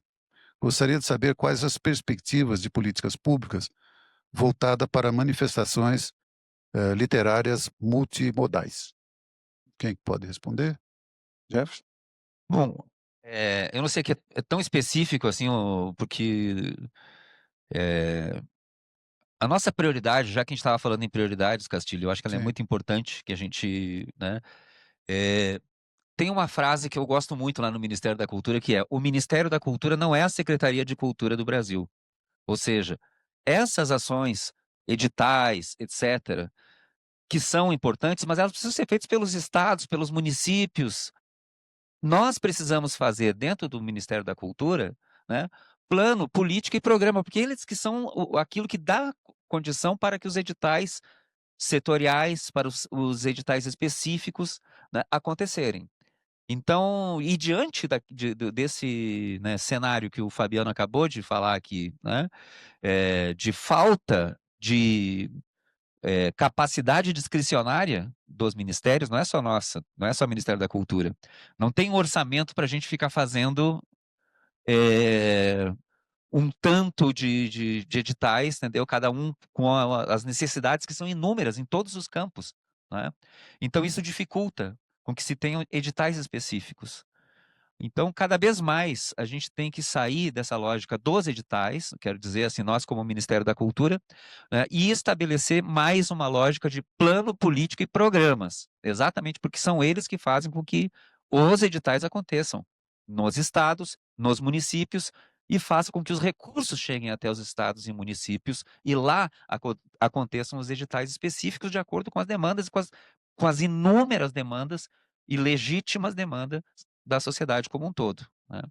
Então, são duas questões. Uma delas é de arquitetura mesmo, de política pública, para a gente ter mais fôlego, sabe, da importância do que é a gente ir em direção à política e plano, né? E segundo, né, que é a questão mesmo orçamentária, né, do ponto de vista discricionário, que é muito menor hoje do que em outros momentos do Estado. Bom, André, cadê você? Que eu não. Quem? A Andréa que fez a André. pergunta. Tá ali. O que é que você chama de manifestações, desculpa a minha, multimodais? E aí eu pedi como que eu posso usar o dinheiro, porque tinham pedido para eu imprimir 1000 livros como autora independente. Eu falei: "Mas depois eu não vou ter dinheiro para mandar para as pessoas, para fazer qualquer ação". Falei: "Posso usar uma parte para fazer book trailer, uma parte para fazer os envios, uma parte para fazer livros digitais do mesmo livro". Era um projeto de criação literária. Eu só falei: "A entrega de 1000 livros é muito difícil". E aí todo mundo falou: "Não, edital de literatura é livro, é papel". Isso foi uma coisa. Mas aí, como pesquisadora, quando a gente trabalha com livros multimodais, a Aline também que está aqui trabalha com isso na literatura infantil, às vezes, nem sempre a gente tem edital. Quando sai alguma coisa sobre a área, vem para game e a gente não consegue concorrer. Aí só uma última coisa, o governo de Portugal tem tratado, a gente conhece os grupos que trabalham com isso, com literatura digital lá, também pensam isso dentro do plano da leitura, que não é livro digital exatamente. É pensar a literatura a partir, de uma linguagem multimodal. Então não necessariamente vai fazer um livro do Kindle. E isso, por exemplo, em Portugal a gente sabe, porque a gente conhece os pesquisadores, virou uma política de Estado de pensar isso, até porque não necessariamente isso necessita de um investimento maior, porque pode não ser impresso. Pode ser uma discussão, fazer um site, enfim. Aí era isso que eu estava perguntando. Bom, eu acho que o caminho é esse que o Jefferson falou da PNAB. Vermelhou, né? O nosso e-mail, o meu e-mail é fabiano.piuba@cultura.gov.br. A gente tem feito com as secretarias estaduais, principalmente as estaduais, também com alguns municípios, capitais e municípios polos, acordos para a realização de editais no campo, no nosso campo, né? E dentre eles tem o de literatura, e fomenta a literatura desde a criação, produção, circulação, formação. E se você puder nos mandar um pouco melhor essa sugestão, a gente inclui melhor, Jefferson, nas nossas minutas dos editais, né? Obrigado pela contribuição, viu? Tudo bem. Então, o e-mail da André. Pronto. O pessoal já vermelhou o negócio. É daqui. É fabiano.piuba@cultura.gov.br. E aqui no nosso primeiro momento MVB América Latina de 2026. Feliz 2026, Ricardo. Fala, Fábio. Feliz 2026 para você, para toda a galera. Que seja um ano de muito sucesso, grandes realizações, grandes projetos, que a gente vá bastante coisa aí nesse nosso querido mercado do livro. É isso aí. E a gente vai falar de um assunto que tá aí alguns quase anos, algum par de anos que tem, né, que tem sido uma discussão quase permanente, né, que é a inteligência artificial, né? Eu acho que a gente está num outro momento também, né, Ricardo, de falar sobre isso. Pois é sim, Fábio. Faz anos mesmo, já faz uns 3. Eu acho que se começou a falar um pouco mais do assunto dentro do mercado, né? Porque isso já é mais antigo até, mas para isso chegar um pouco mais acessível a mãos não tão profissionais, não tão escovadores de bits como nós, né? Levou um pouquinho mais de tempo, mas já está aí e a velocidade que isso cresce, que isso se desenvolve é uma coisa assim incrível, impressionante, né? Cada vez as pessoas, o consumidor está usando inteligência artificial, né? A gente vê, tem relacionamento com gente de todas as faixas etárias, né? E especialmente a turminha mais jovem, parece que tá começando a abandonar o Google Search. Não faz mais busca no Google, né? Todo mundo tem lá o seu app do Chat GPT ou alguma outra inteligência artificial baixada no seu celular, e é com isso daí que o pessoal busca, procura, constrói, desenvolve as coisas, tem ideias. E a pergunta é: estamos preparados para responder a esse uso, né? Ou como a gente está se preparando, ou o que a gente está fazendo? No nosso campo de atuação, metadados, você está pensando nos metadados para que a inteligência artificial encontre o seu livro? Como que a gente está trabalhando com tudo isso? Eu já disse isso algumas vezes, já disse até aqui, eu acho, Fábio, né? Que às vezes a gente fica muito preocupado com as proibições que vamos fazer à inteligência artificial e esquecemos dos usos que vamos fazer da inteligência artificial, né? É uma ferramenta super útil. A gente estava falando antes, né, Fábio? É importante ter transparência, é importante que tudo seja muito claro, é super importante o cuidado com os direitos autorais. Cada vez que eu falo, eu repito isso também. Não estou ignorando aqui a batalha que a gente deve ter sempre, que o mercado deve ter, que editores, agentes, todos têm que se preocupar com a proteção ao direito autoral, como usar isso e tudo mais, mas isso é inevitável. Hoje eu estava lendo uma matéria na Publishers Weekly sobre 2 ferramentas novas de IA. Uma é da Amazon, a outra eu esqueci qual é a empresa.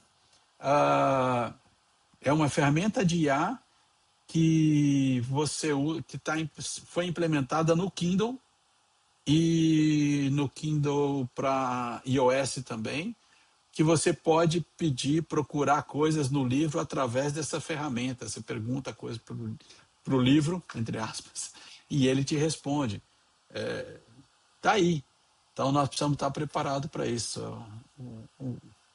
A palavra de hoje é essa. É isso aí. Eu acho que com certeza a gente tem que tomar todos os cuidados, né, com direitos autorais, etc. Um uso muito transparente, mas também daqui a pouco vai ser uma coisa como a internet no começo era, né? Eu uso a internet, e agora é como algo tão corriqueiro e quanto eletricidade, né? Cai a internet, a gente fecha o escritório e vai embora para casa, porque não tem como trabalhar mais. É isso aí. Então tá bom, Ricardo. Muito obrigado e ótimo 2026 para nós.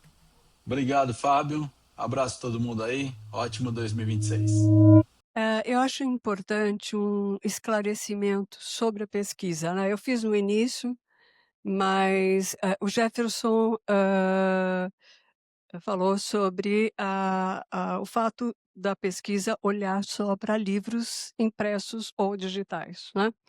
Esse realmente é o indicador da pesquisa e tem que ser para você poder construir uma série histórica. Mas, desde edições passadas, a gente inclui leitura em diferentes materiais, gibis, inclusive, audiolivros, livros em braille e literatura lida tanto em livros impressos ou digitais, como a literatura que chega por diferentes meios, até mesmo via aplicativos de mensagem. E a gente avalia essas leituras e compara o perfil desses leitores, com leitores de livros, né, e aqueles, inclusive, frequentadores de eventos do livro, né, quais frequentam mais? Os que leem literatura em livro impresso ou digital, ou aquele que recebe uma poesia pelo WhatsApp, né? Então, hoje, sim, a Retratos complementa, né, a sua, o seu diagnóstico a respeito do comportamento leitor, olhando para diferentes materiais, suportes e modos de receber, inclusive a literatura, né, nas formas de acesso à literatura. Só queria fazer esse esclarecimento que eu fiz no começo, né, mostrando inclusive os percentuais que também caíram em diferentes materiais, em diferentes suportes. A leitura caiu não só pensando em livro, mas caiu até em gibis, até em livros em braille, né? É que eu fiz esse esclarecimento no início, né? Mas eu achei importante retomar. Obrigada. Perfeito. É, Outro não, já está vermelho. oi, tá, é rapidinho. A questão para mim, eu acho que a gente precisa complexificar sempre, cada vez mais, manter o que já, né, o que a gente já está vendo, mas também tem outras coisas a serem vistas. A gente agora teve no IPEA, na semana passada, com duas pesquisas, né? Pesquisas de hábitos culturais, aqui do Itaú, o de consumo cultural e nas capitais. E se comentou exatamente o seguinte: uma das questões é assim, quem tem dados hoje sobre consumo cultural são as Big Techs. Eles têm os dados sobre tudo o que se consome dentro das casas. Esse é um tipo de coisa que a gente não consegue enxergar é, e precisamos ter uma forma de chegar a essas informações, que são informações que hoje, na verdade, eles sabem, inclusive, em que páginas foram lidas exatamente, onde se parou dentro de uma leitura, né? Que tipo de conteúdo é consumido, etc. e tal. Por exemplo, né? Então, só que é uma questão que para nós, né, no meu entendimento, é de ampliar o diálogo sobre como é que a gente chega, né, até esse tipo de informação, porque elas são importantes para a gente entender outras coisas. Na área da música é algo que o governo da Espanha pediu para o Deezer, né, para que os dados fossem. Exatamente porque a gente precisa ter esses dados. São dados importantes para a gente entender comportamento leitor e comportamento de qualquer de consumo, né, cultural. É mais nesse sentido, no sentido de como é que a gente chega a dados que não são hoje públicos, são privados e que a gente não tem condições de dizer o que as pessoas estão lendo ou não. Nós não temos condições de dizer porque é um tipo de informação que não nos chega. É nesse sentido que eu quero dizer. Essa é a ampliação, e aí tem, né, acho que tem os caminhos, até agora são colocados como questões que nós precisamos, que é como chegamos a informações que já existem e que são privadas. Bom, vamos começar. Já foi o tempo, então 1 minuto para cada um. Não, fala, Fabiano. Uma fala para cada um para encerrar. Pode começar, Fabiano. Zoara, o que me intrigou mais foi que coincidiu o resultado da pesquisa Retratos na Leitura do Brasil com a entrevista do Sérgio Vaz com o título, a manchete, Nunca se leu tanto na periferia, né?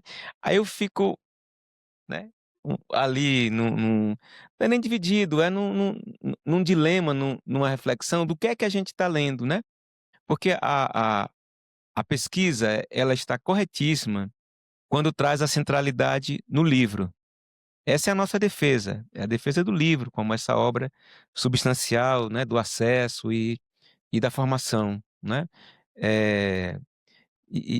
No entanto, não é o suficiente a gente saber quantos livros a gente lê ao ano. É muito mais o que é que somos capazes de fazer com essa leitura, né? Aí daí se amplia, ou se deve ampliar, não sei se nessa pesquisa ou em outra, o que é o leitor e o que é a experiência da leitura. Ir num cinema e assistir um filme é uma experiência de leitura. Ir num espetáculo de teatro e assistir aquela peça teatral que lhe toca e lhe atravessa é uma experiência de leitura, né?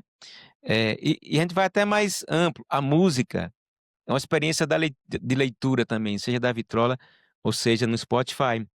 Eu não sei em que medida é possível a gente fazer essa conexão no que o Jefferson traz de contribuição nas reflexões dele e no que eu trago aqui na compreensão da concepção de leitor ampliada, não sei se é essa pesquisa, tá certo? E na experiência ampliada de leitura também, no entanto, sem perder o foco na nossa defesa central, que é o livro e o leitor. Era mais ou menos isso. Quero agradecer o convite mais uma vez. Temos aí a sétima, a próxima? Temos aí uma 7ª edição de Retratos da Leitura no Brasil para tocar, e contem conosco lá no Ministério da Cultura para esse projeto, tá bom? Muito obrigado. Bem, eu queria também agradecer novamente pelo convite, a mediação também, aos colegas aqui que são guerreiros do nosso dia a dia. Agradecer muito a todo mundo que está nos assistindo aqui online, porque a gente precisa cada vez mais de apoiadores e pessoas defendendo, né, a cultura e a educação e a transformação e a leitura e o livro, num país como o nosso. Não é consenso e falta bom senso. E é uma briga diária mesmo, né? Se vocês soubessem quantos como que a gente chama? RICs, né? Que são os pedidos de requerimento de informação, fala BRs, denúncias e tal, que eu tive que responder, eu pessoalmente, quando vieram as críticas do Avesso da Pele, que o PNLD comprou e foi distribuído, né, nas escolas. Então, assim, ainda é muito sensível esse tema, e a gente, ano que vem é um ano muito desafiador, a gente vai precisar muito. Vem de quem não leu, né? De quem não leu, e o edital veio deles, não era nem nosso, era anterior a gente, mas enfim, para mostrar como que é um programa de Estado, né? Porque olha para a qualidade do livro e não para outras coisas. E agradecer mesmo, acho que mostrar que o Ministério da Educação, o Ministério da Cultura estão muito engajados, muito abertos e querendo, né, dar passos cada vez maiores e com mais qualidade, mas no rumo certo, né, sem retrocesso, porque a gente já retrocedeu, infelizmente, enquanto país, muito. Obrigada. Eu também quero agradecer, né? É muito bom estar aqui com vocês, Castilho, com os colegas e vocês todos. Porque falar sobre esse tema para nós, né, é algo fundamental, a gente trazer questões, trazer questionamentos, porque, de fato, para o desenho das políticas públicas, o tempo todo tem que ter, né, esses momentos, né, de diálogo, de aprendizado, né? A questão, né, do que eu acho que é o grande desafio, um dos grandes desafios, talvez o maior desafio que nós temos hoje, ele é como que a gente conecta o mundo daqueles que foram nascidos na época do livro, né, que são sujeitos tipográficos, né, na era tipográfica, como a gente conecta com os novos leitores que nasceram já como nativos digitais. Não vai haver outra geração em que nós estaremos aqui para dizer da importância dos longos encadeamentos lógicos e estéticos que o livro proporciona. O livro, o objeto, inclusive. O Cortázar chegava a dizer que existe um gênero literário, o gênero livro. É uma forma de se relacionar com a literatura, forma mesmo, do ponto de vista da forma literária, né? Ou seja, esse tipo de relação não pode ser, no meu entendimento, disjuntiva. Se a gente, nesse momento, se a gente não for conectivo em relação ao que está vindo e o que é prática real no digital, nós não vamos fazer a conexão necessária. Se a gente ficar isto ou aquilo, no meu entendimento, a gente vai perder essa necessária passagem de uma perspectiva da leitura, porque senão nós só vamos ter uma leitura fragmentada, superficial, lisa, né, como o Byung-Chul Han fala. Então a gente tem que estar, no meu entendimento, atentos ao discurso e a uma perspectiva de conexão, né? Porque também existe, né, como diz a professora Eliane Yunes, uma leitura solidária Existe leitura solitária do livro e uma leitura solidária, que é uma leitura ao redor do fogo, a leitura antes da própria escrita, e que agora está voltando com tudo com o digital. O digital é leitura solidária também, é leitura coletiva também, para o bem e para o mal, não é só para o mal. Também tem a emergência de novos sujeitos políticos no digital, na leitura do mundo feita aí também. A questão é a gente entender, enxergar. São mais questões do que outras coisas, mas uma eu acho que ela é importante. Como conectar, porque, né, é disso que se trata nesse momento, a conexão desses dois mundos, porque não vai haver outra possibilidade, né? E isso é, eu acho que um grande desafio hoje de todo mundo que pensa livro, leitura, literatura, bibliotecas. Obrigado. Legal. Bom, eu queria encerrar então a mesa, agradecer a presença de todos e lembrar a todos nós, né, ativistas do livro, da leitura, da literatura e das bibliotecas, da sociedade civil, que eu acho muito importante o ano 2026 por vários significados que ele pelo menos nos anuncia, né? Mas tudo indica que começaremos o ano de 2026 com o decreto do Plano Nacional do Livro e Leitura, decenal, portanto, valendo 2026 até 2036. Isso são 75 objetivos e metas do novo plano para serem cumpridos em 10 anos. E nós sabemos que, sem a participação da sociedade civil, isso dificilmente acontecerá, porque os governos trabalham com essa interação. Quer dizer, vocês sabem muito bem que vocês precisam desse apoio, dessa crítica para que as coisas caminhem. Fabiano, inclusive, disse isso claramente. E é exatamente isso que é necessário. Então, nós temos, mais uma vez, continuar como sociedade civil, a estarmos juntos e, ao mesmo tempo, estarmos juntos criticamente, fazendo reverberar aquilo que precisa ser feito para que o direito à leitura aconteça. Não deixando também de uma outra tarefa, tanto nos estados quanto também do ponto de vista federal, que é exatamente continuarmos a luta pela democracia, não é? O ano que vem é algo crucial para o Brasil. Eu acho que estaremos novamente numa encruzilhada muito importante na preservação da democracia, do regime democrático, e, ao mesmo tempo, do meu ponto de vista, temos que estar atentos a todas as instâncias, não é? Haverá mudança não apenas no executivo, mas também nos legislativos. E nós precisamos, antes de qualquer coisa, oxigenar o nosso Congresso Nacional. É isso aí. Muito obrigado.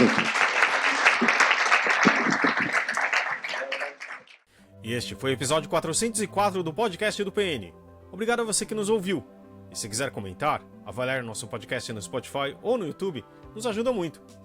E sempre temos um programa novo toda terça-feira. Até a semana que vem. Edição e apresentação de Fábio Errara.